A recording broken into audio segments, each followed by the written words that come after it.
early 40s na siya. Ang anak niya, 7. Tapos sabi niya, maganda naman takbo ng buhay namin mag-asawa eh. Babae siya, babae. Tingnan mo ito ha. Early 40s, siguro mga 42, 43. Nagtapat sa akin, may problema ako eh. Ako na problema mo. Alam mo, brother boy, mabait naman ang asawa ko, pero nagkakagusto ko sa ibang lalaki. Ayun. At yung lalaking nagugustuhan ko, binata at bata. Binata at bata, halos kasing edad ng panganay ko. Isipin mo yun. Tapos, sabi niya gano'n, anong gagawin ko? Kasi nung una, binabaliwala ko yun. Akala ko, ordinaryong in love lang ako. Pero nung tumagal-tagal, lagi ko na siyang naalala. Tapos hanggang ngayon, napapanaginipan ko pa. Sabi ko sa kanya, huwag kang tatabi sa asawa mo kung matutulog ha. Baka nagsasalita ka sa panaginip, masabi mo yung pangalan ng lalaki. Hindi naman daw alam ng asawa niya, pero nagdududa na.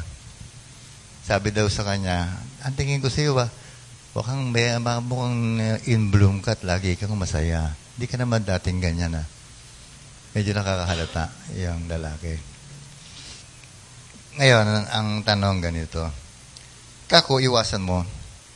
Kasi yung pag-ibig, lumalala yan kung lagi mo nakikita. Pero pag yung tao, hindi mo na nakikita, unti-unti nawawala yan eh. Iwasan mo na yung tao. Sige, sabi niya. Pero kako, pag tinanong ka ng asawa mo, huwag kang aamin.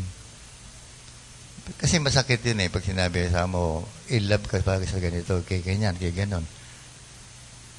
Huwag mo aminin. Hindi totoo yan. Sabi niya, paano, hindi ba kasalanan ng magsinungaling? Ayan. The truth will set you free. Hindi ba sabi ni Jesus? Okay, anong truth?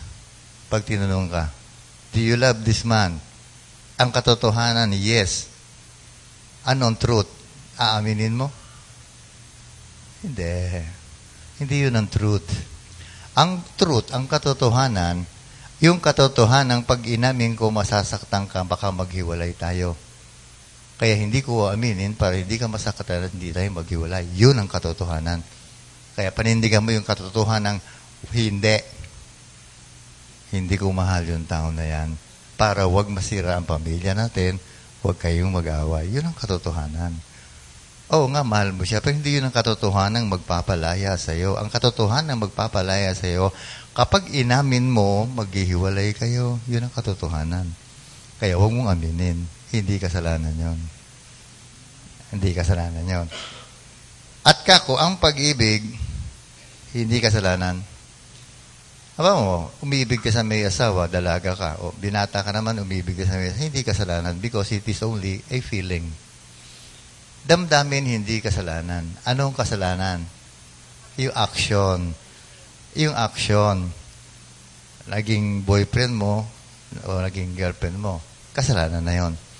Pero yung nararamdaman mo lang na mahal mo siya, hindi naman kayo nagkakasundo, hindi pa kasalanan yon. Damdamin lang yun eh. Feelings is not a sin. Para bang nakaganyan yung kamay mo, pinalo ka ng martilyo, subigaw ka, aray, basta hindi masakit yan. Eh, hindi masakit, nararamdaman ko eh. Kasalanan ba yun? Yun. Oo nga, alam kong mali ang ibigay siya. Eh, nararamdaman ko, kasalanan ba yun?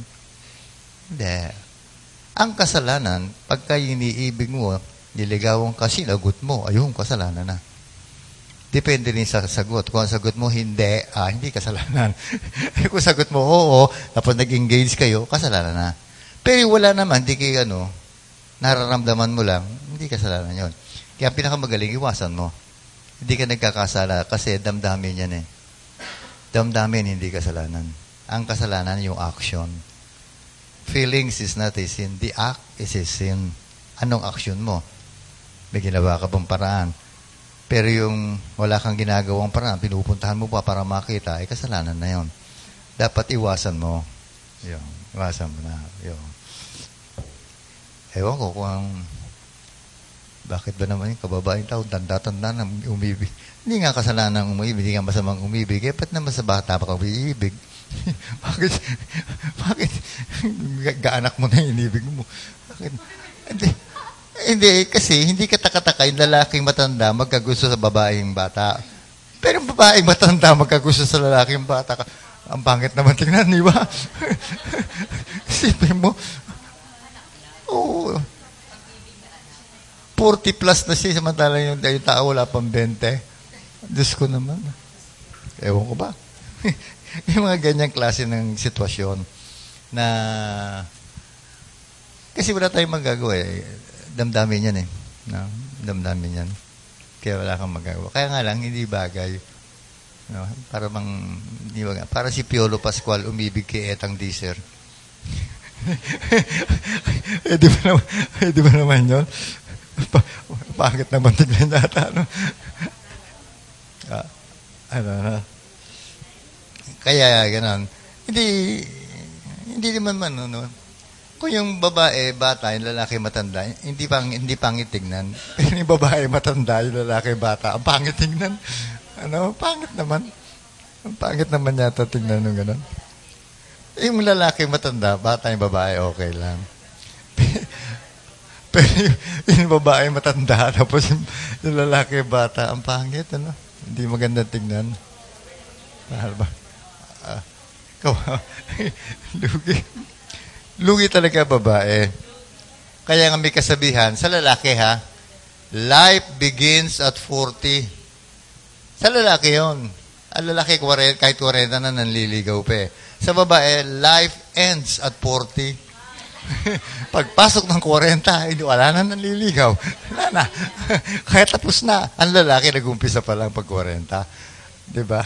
Ang babae, pagdating ng 40, tapos na ang buhay mo. Wala ka na. Yun ang doon. Yun ang mahirap. Sabagay, hindi naman lahat yun. Bakit sina Sasha Padilla, 42 nang gaganda pa. Sina Sherry Hill, 43, maganda pa. Yung may mga rito, okay nga lang yun. Yung marami pera, isa pa. Kaya nga Kaya kung minsan mahiwaga din ng Diyos eh. Titignan mo, no? Bakit kung sino yung mayaman, siya pang maganda na, maputi pa? Kung sino yung mahirap, siya na maitim na, pangit pa. Bakit ganon? Kapag para ba lugin-lugin na yung mahihirap, Sila na yung mahirap, sila pa yung maitim, sila yung pangit.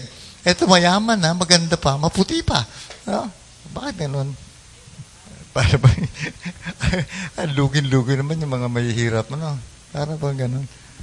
Hindi balik ko yung mahirap tapos mayaman naman, okay.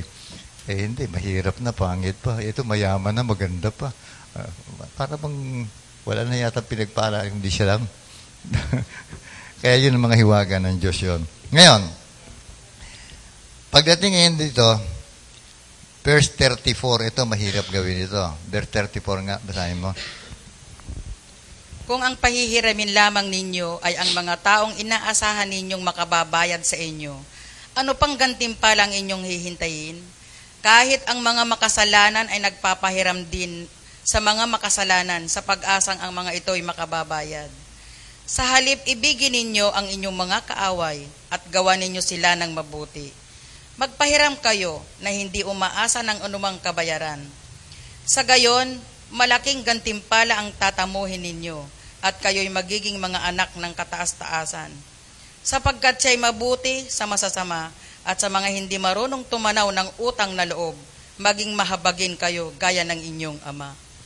Ayan, kita mo. Kung magpapautang ka daw, huwag ka nang aasang babayaran ka. Ang hirap, Ang hirap naman. Ang hirap naman ng gano'n. Pero ito, sa totoo lang, dahil preacher kasi ko, pinipilitis yan, sinasabuhay ko yan. Maraming may utang sa akin, hindi ko sinisingil. At pag nagbayad, hindi ko tinatanggap. Pero siyempre, pautang mo, mga pinakamalaki, mga 500 lang. Siguro, pinakamalaki pinautang ko, 2,000. Pinabayaran ako, hindi ko tinanggap. Kasi, talagang gipit na gipit siya, nasa ospital, pambili ng gamot eh. Kaya pinahiram ko. Nung makalabas ng ospital, pag tagal-tagal, mga 2-3 buwan, siguro nagkapera, binabayaran ako, hindi ko tinanggap. Sabi ko, hindi kita pinautang, tinulungan kita. Iba yung utang, iba yung tulong. Diba? Ngayon, kung uutang ka sa bangko, mga 100,000 panggawa ng bahay, ay bayaran